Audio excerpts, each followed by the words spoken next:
Yeah, it's sick, that. Yeah, that's good. Good evening. I'm Adam Devine. I'm a principal at Sandbox, a brand experience consultancy, and a veteran of the first internet bubble. You want to put a banging donk on it? Yeah, that's sick. That is sick. And I'm sitting here with David Karp of Tumblr and Charles Foreman of I'm in Like With You. And I'd actually just like to quickly start with a question for the audience. By show of hands, can you guys let me know how many people here knew what NSFW stands for? Good. Just about everybody. I'm vindicated. I don't see any of the people who stared at me blankly when I told them that I was hosting NSFW tonight. So I guess that was a litmus test for admittance. So why don't you guys introduce yourself and maybe in the space of 140 characters, tell us what your business does.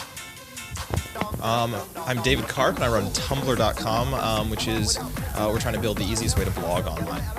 I'm Charles, and I'm in Like With You, and we make games.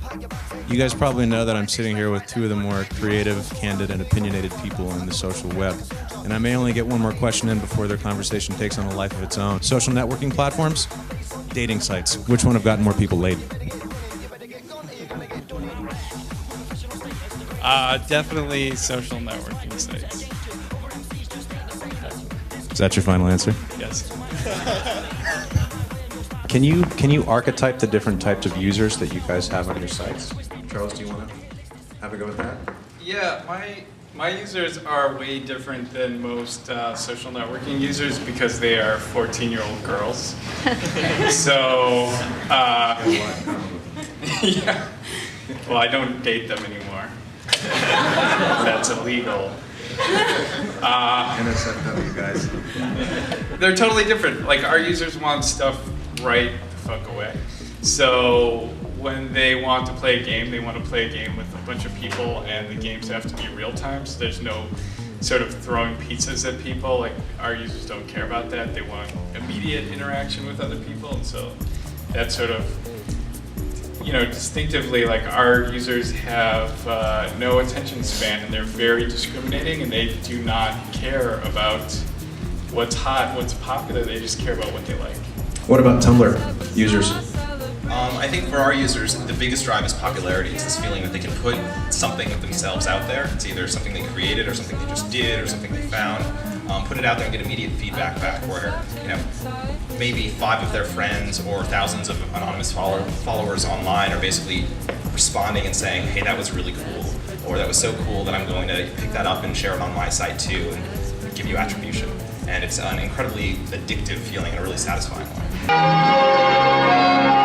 萬寶路世界純和嘅一面，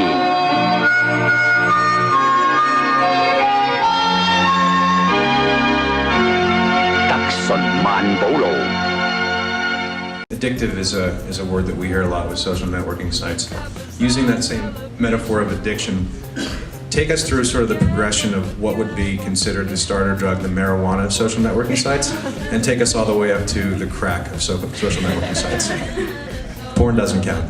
Well, I think part of the reason Facebook is scaling so quickly is there's actually one really brilliant mechanism they've invented where... You heard it here first, Facebook is crack.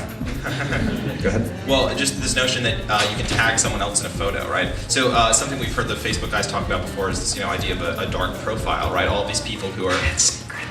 Really, my generation is increasingly finding it more important to have some hand in creating that presence online, rather than letting it spiral out of control and letting themselves get tagged in a whole bunch of photos on all sorts of networks where they don't get to curate that. Mm-hmm. I was tagged in a Flickr photo, I think 4 years ago. Before that, I was really, really paranoid about stuff showing up on the web. And it occurred to me, like, shit, this stupid photo is what everyone's going to see when they search for me on any of these sites.